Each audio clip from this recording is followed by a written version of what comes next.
ചിരിക്കാൻ പറ്റിയ ഒരു ഐറ്റോട്ടാണ് വന്നിരിക്കുന്നത്. നല്ല കിടിലം വീഡിയോ. ഇങ്ങനെയൊക്കെ മറുപടി കൊടുക്കണമെങ്കിൽ അത് നമ്മുടെ ദയിച്ചേട്ടായി തന്നെ പറഞ്ഞു. കഴിഞ്ഞ തെരഞ്ഞെടുപ്പിൽ നമ്മുടെ കേരളത്തിൽ വലിയ രീതിയിൽ പണം ഒഴുക്കി സോഷ്യൽ മീഡിയയിലും സമൂഹ മാധ്യമങ്ങളിലൊക്കെ നമ്മൾ നോക്കുമ്പോൾ വലിയ സിനിമ സ്റ്റൈലിലൊക്കെ ഉള്ള വീഡിയോസൊക്കെ എടുത്ത് പ്രചരിപ്പിച്ചിട്ടുള്ള ഒരു രാഷ്ട്രീയ പാർട്ടിയാണല്ലോ നമ്മുടെ നാട്ടിലെ BJP, ഭാരതീയ ജനതാ പാർട്ടി. അവർ കേരളത്തിൽ അങ്ങ് അറ്റം തൊട്ട് ഇങ്ങേ അറ്റം വരെ സ്ഥാനാർത്ഥികളൊക്കെ നിർത്തി വലിയ രീതിയിലുള്ള പ്രചരണങ്ങളൊക്കെ അങ്ങോട്ട് കൊഴിപ്പിച്ചു വിട്ടു. അപ്പോഴാണ് നമ്മുടെ സാബു ചേട്ടൻ രംഗത്തേക്ക് വരുന്നത്. ഏത് നമ്മുടെ 2020 അണ്ണൻ ഇവരുടെ ഭാഗമായി, BJPയുടെ ഭാഗമായി ഞങ്ങൾ നിങ്ങളുടെ കൂടെ കക്ഷി ചേർന്നുകൊണ്ട് ഈ തെരഞ്ഞെടുപ്പിൽ ഞങ്ങൾ കുറച്ച് പുതുമുഖങ്ങളെയൊക്കെ നിങ്ങൾക്ക് വേണ്ടി അങ്ങോട്ട് അവതരിപ്പിക്കുകയാണ്. അതിൽ സെലിബ്രിറ്റികളെയാണ് ഞാൻ കൂടുതലും ഈ തെരഞ്ഞെടുപ്പിൽ നിങ്ങൾക്ക് മുന്നിലേക്ക് വെക്കാൻ പോകുന്നതെന്നൊക്കെ പറഞ്ഞ് ഏതാണ്ട് 40 കോടി എങ്ങാണ്ട് BJPയിൽ നിന്നും ഈ സാബു കീറ്റക്സ് ഏട്ടൻ മേടിച്ചെന്നാണ് ആ പാർട്ടിയിൽ നിന്ന് 8 നിലയിൽ പൊട്ടി. അതായത് ഈ തെരഞ്ഞെടുപ്പിൽ ഏറ്റവും കൂടുതൽ ഭൂരിപക്ഷത്തിൽ തൃക്കാക്കര മണ്ഡലത്തിൽ നിന്നും ജയിക്കാൻ പോകുന്നത് ഞാനാണ് എന്ന് മൈക്ക് കെട്ടിവെച്ച് നമ്മുടെ സുരേഷ് ഏട്ടൻ്റെ തൊട്ടടുത്ത് നിന്നുകൊണ്ട് അനുഗ്രഹമൊക്കെ മേടിച്ചിട്ട് വലിയ തരത്തിലുള്ള ഗീർവാണമൊക്കെ മുഴക്കി നമ്മുടെ റിപ്പോർട്ടർ ചാനൽ അരുണിനെ വെല്ലുവിളിച്ചു. അതായത് ഈ തെരഞ്ഞെടുപ്പിൽ റിസൾട്ട് വരുന്ന സമയത്ത് അരുണെ നിങ്ങൾക്ക് സമയം കിട്ടത്തില്ല, എൻ്റെ ഭൂരിപക്ഷം ഇങ്ങനെ എണ്ണിക്കൊണ്ടേയിരിക്കുമെന്നാണ് പുള്ളി പറഞ്ഞത്. സംഭവം തൃക്കാക്കരയിൽ ചക്ക ചിഹ്നത്തിൽ നിന്ന് മത്സരിച്ച് 8 നിലയിൽ പൊട്ടിയെന്ന് മാത്രമല്ല ഇത്രയും നാണം കെട്ട് തോൽക്കേണ്ട ഒരു അവസ്ഥയും നമ്മുടെ കോട്ടാത്തിലേക്ക് ഉണ്ടായി കേട്ടോ. പക്ഷേ ഇലക്ഷൻ റിസൾട്ടൊക്കെ വന്നപ്പോൾ അരുൺ കൊടുത്തൊരു മറുപടിയുണ്ട്. ശരിയാണ്, എന്നെ വെല്ലുവിളിച്ചവർക്കൊടുത്ത് ഞാൻ പറയാനുള്ളത് താഴത്തുനിന്നും മുകളിലേക്ക് എണ്ണിയാൽ ഒരു പക്ഷെ 1ാം സ്ഥാനത്ത് എത്തുമെന്നാണ് അന്ന് അരുൺ മാസ്റ്റർ ഡയലോഗ് കൊടുത്തത്. കഴിഞ്ഞ ദിവസം ഞെട്ടിക്കുന്ന ചില രഹസ്യങ്ങളാണ് നമ്മുടെ അഖിൽ കോട്ടാത്തല വന്നിട്ട് മാധ്യമങ്ങളുടെ മുമ്പിൽ വെട്ടിത്തുറന്ന് അങ്ങോട്ട് പറഞ്ഞു. അതായത് ഈ കീറ്റക്സ് എന്ന് പറയുന്ന ഈ സാബു ചേട്ടൻ സംഘപരിവാറിൽ നിന്നും ഇത്ര കോടി രൂപ വാങ്ങിച്ചു, ഞങ്ങൾക്കൊന്നും 10 പൈസ തന്നില്ല, മുഴുവൻ അയാൾ തന്നെ അടിച്ചെടുത്തെന്നൊക്കെയാണ് പറയുന്നത്. എന്തായാലും മത്സരിച്ച എല്ലാ സ്ഥാനാർത്ഥികളും 8 നിലയിൽ പൊട്ടിയെന്നല്ല, കൗണ്ടിങ്ങിന്റെ 7 അയലത്ത് പോലും വന്നില്ല എന്നുള്ളത് അതിന് കേരളത്തിലെ ജനങ്ങളോട് എത്ര നന്ദി പറഞ്ഞാലും തീരില്ല കേട്ടോ. പക്ഷേ 3 കിട്ടിയത് എങ്ങനെയാണെന്നുള്ളതിനെ കുറിച്ചൊക്കെ ചർച്ച ചെയ്ത് പോയി കഴിഞ്ഞാൽ ഇവിടെയുള്ള മറ്റു പാർട്ടിക്കാരൊക്കെ നാറി പണ്ടാരോടങ്ങി പോകും. കാരണം അവരുടെ പിടിപ്പുകേട് കൊണ്ടാണ് ഈ 3 താമര കേരളത്തിൽ വിരിഞ്ഞത്. നമ്മുടെ ഏട്ടനെ എടുത്തിട്ട് കീറി ഭിത്തിയിലൊട്ടിച്ച് നമ്മുടെ ശാന്തിയുള്ള ദിനേശന്റെ ഒരു കിടിലൻ ട്രോൾ വീഡിയോ വന്നിട്ടുണ്ട്. എൻ്റെ പ്രിയപ്പെട്ടവരെ, ഈ വീഡിയോ നിങ്ങൾ മിസ് ചെയ്യരുത്, ചിരിച്ചറുമാദിച്ചോളൂ. നമുക്ക് വീഡിയോയിലേക്ക് പോവാം. എന്ത് ചെയ്യാൻ പറ്റും? അപ്പൊ ആത്മഹത്യ ചെയ്തിട്ട് സാബു മുതലാളിയെ വെടിവെച്ചും കൊന്നിട്ട് ജയിലിൽ പോകാമെന്ന് ഞാൻ മുതലാളിയോട് തന്നെ പറഞ്ഞത്രേ. എടാ, വെടിവെച്ച് മുതലാളിയെ കൊന്നിട്ട് നീ ആത്മഹത്യം ചെയ്തിട്ട് ജയിലിൽ പോണേ എങ്ങനെ?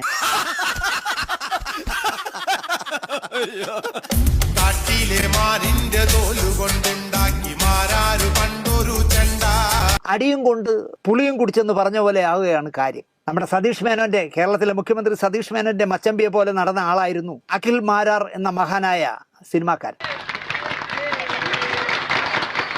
അഖിൽ കോട്ടത്തലയിൽ നിന്നും ബിഗ് ബോസ് താരമായി പിന്നെ മാരാരായി കത്തിജ്വലിച്ച ആളാണ്. BMW 20 ലക്ഷം രൂപയുള്ള ബൈക്കിൽ കറങ്ങുന്ന ബെൻസ് കാർ സ്വന്തമായി ഉണ്ട് എന്ന് നാഴിക്ക് 40 വട്ടം പറയുന്ന, കർത്താവ് തരുന്നു ഞാനത് കൈനീട്ടി വാങ്ങിക്കുന്നു, bell helicopter, Vande Bharat train തുടങ്ങി സകല ആഡംബരങ്ങളുമായാണ് ഞാൻ ജീവിക്കുന്നത് ബിഗ് ബോസ് കഴിഞ്ഞപ്പോ എന്ന് പറയുന്ന ജീവിച്ചിരിക്കുന്ന മനുഷ്യനാണ് കോട്ടാത്തല മാരാർ. നിങ്ങൾക്കൊരു സത്യം അറിയോ? ഞാൻ ഒരു വലിയ സംഭവം സത്യം. സരോജ് കുമാർ എന്ന് പറഞ്ഞ സിനിമയിൽ വരവ് ചെലവ് കണക്കുകൾ ജഗതിയും ശ്രീനിവാസനും കൂടെ പറയും പോലെയാണ്. ഇങ്ങനെ അടിച്ചുവിടും. ഇപ്പൊ തന്നെ പറയുന്നു, ഞാൻ ഇലക്ഷൻ കഴിഞ്ഞപ്പോൾ എന്റെ ഭാര്യയുടെ മൊത്തം സ്വർണം കൊണ്ടൊന്ന് കോഴിക്കോട്ട് കൊണ്ട് വിറ്റു, കിട്ടിയ വിലക്ക് വിറ്റു എന്നൊക്കെയാണ് പറഞ്ഞത്. 20 ലക്ഷം രൂപ വിലയുള്ള എന്റെ BMW ബൈക്ക് ഞാൻ 10 ലക്ഷം രൂപയ്ക്ക് വിറ്റു. സത്യമാണെന്നാണ് പറയല്ല. ഞാതായ നീതിക്കാരെ അന്വേഷിക്കണം, ഇയാൾക്ക് ഈ വരവിൽ കവിഞ്ഞ വരുമാനം എവിടുന്നെന്ന്. കാരണം അംബാനി പോലും പറയാത്ത രീതിയിലൊക്കെയാണ് പുള്ളി സംസാരിക്കുന്നത്.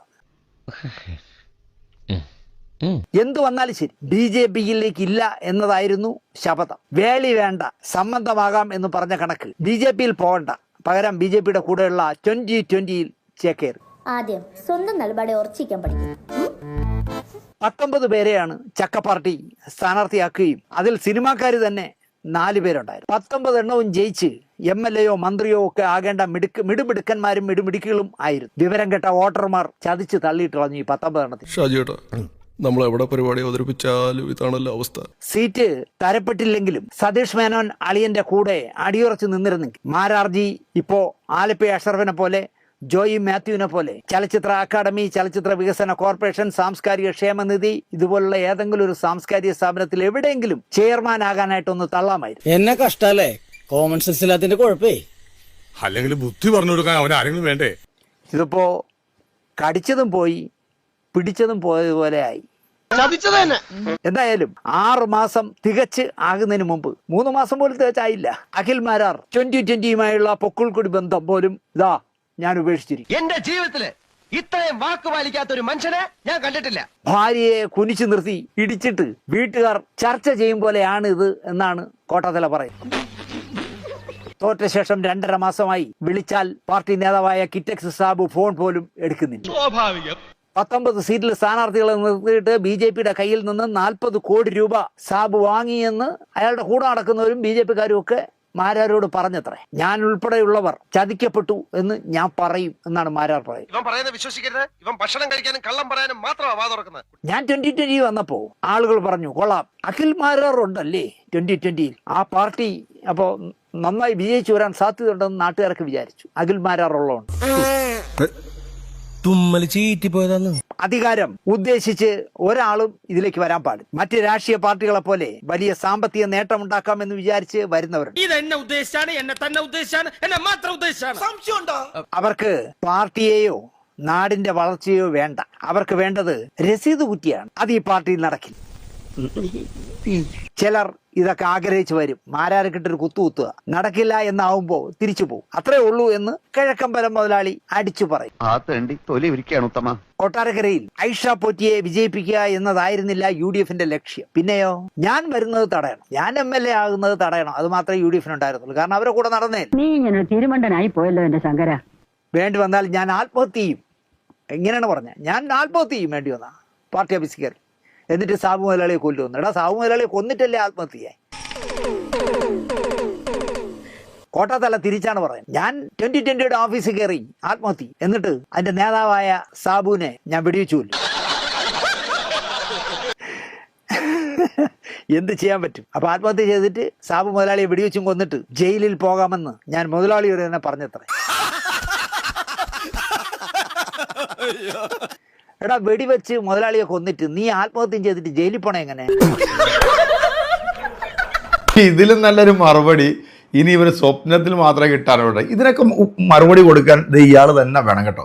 എന്തായാലും കോട്ടാത്തല ചക്കത്തിന്നത്തിൽ മത്സരിച്ച് ചക്ക വെട്ടി വീണതുപോലെയാണ് ഇപ്പോഴത്തെ ഒരു അവസ്ഥ. ബൈക്ക് പോയി, പെണ്ണുമ്പിളയുടെ സ്വർണം പോയി, അവസാനം ഇവൻ ആറ്റുനോറ്റ് കൊണ്ട് നടന്ന ഇവന്റെ ഫേസ്ബുക്ക് ആരോ ഹാക്ക് ചെയ്തു, ഇവന്റെ കംപ്ലീറ്റ് സബ്സ്ക്രൈബേഴ്സും പോയി. ഇപ്പം ആകെ തുച്ഛമായ സബ്സ്ക്രൈബേഴ്സും കൊണ്ട് ഒരു പുതിയ ചാനലും തുടങ്ങി വന്നിട്ടുണ്ട്. പക്ഷേ ഈ ചാണകത്തിൽ ഇൻഡയറക്റ്റ് ആയിട്ട് ചവിട്ടിയിട്ടുള്ള ഇവന് കേരളത്തിലെ ജനങ്ങൾ മൊത്തത്തിൽ അങ്ങ് വെറുത്തു എന്നുള്ളതാണ്. കമന്റ് ബോക്സിൽ പോയി നോക്കിക്കഴിഞ്ഞാൽ മോനെ പെറ്റ തള്ള പോലും സഹിക്കാത്ത അത്തര തെറിയാണ് ഇവന്റെ കമന്റ് ബോക്സിൽ വന്നുകൊണ്ടിരിക്കുന്നത്. ഇപ്പൊ പുതിയൊരു ലൈവ് വീഡിയോ ആയിട്ട് വന്നിട്ടുണ്ട്. അതായത് എൻ്റെ വീഡിയോകൾ അടർത്തിയെടുത്തുകൊണ്ട് മറ്റു ചില ബ്ലോഗേഴ്സുകൾ എന്നെ അപമാനിച്ചുകൊണ്ടിരിക്കുകയാണ്. അതിനകത്ത് എനിക്ക് തെല്ലും സങ്കടമൊന്നുമില്ല. ഇവിടെ അഭിപ്രായ സ്വാതന്ത്ര്യമുള്ള നാടാണ്, നിങ്ങൾക്ക് എന്ത് വേണമെങ്കിലും പറയണം. ഇതുപോലത്തെ പൊട്ടത്തരവും വിവരക്കേടും മലയാളികളോട് പറഞ്ഞാൽ മലയാളികൾ അത് അടിച്ച് ഷെഡി കയറ്റി തരും കേട്ടോ. എന്തായാലും കോട്ടാത്തയുടെ കാര്യത്തിൽ ഏകദേശം ഒരു തീരുമാനമായി. ഇനി കോൺഗ്രസ് തിരിഞ്ഞു പോലും നോക്കില്ല. BJP ഒട്ടും ഇവനെ ഏഴേലെ തടിപ്പിക്കില്ല. രാഷ്ട്രീയ ഭാവിയൊക്കെ നഷ്ടപ്പെട്ടു. പിന്നെ സെലിബ്രിറ്റി ആളുകൾ വിളിക്കുന്നതും ഇവനെ അങ്ങോട്ട് നിർത്തി. മൊത്തത്തിൽ നമ്മുടെ തമ്പ്രാന് വല്ലാത്തൊരു കഷ്ടകാലമാണ് തുടങ്ങിയിരിക്കുന്നത്. കഞ്ഞി കുടിക്കാൻ വകയില്ലാത്തൊരവസ്ഥയിലേക്ക് ഉമ്രാൻ മാറിക്കൊണ്ടിരിക്കുന്നതെന്നാണ് ഇപ്പോൾ നോം കേട്ടുകൊണ്ടിരിക്കുന്നത്. അപ്പോൾ എൻ്റെ പ്രിയപ്പെട്ട പ്രേക്ഷകരെ, ഈ വീഡിയോ നിങ്ങൾ എൻജോയ് ചെയ്തിട്ടുണ്ടെങ്കിൽ നിങ്ങളുടെ കമൻറ്റുകൾ ഞെരിപ്പാട്ട് നമ്മുടെ കമൻറ്റ് ബോക്സിലോട്ടേക്ക് പോരട്ടെ. അപ്പോൾ അടുത്തൊരു വീഡിയോ കാണാം അല്ലേ? ബൈ.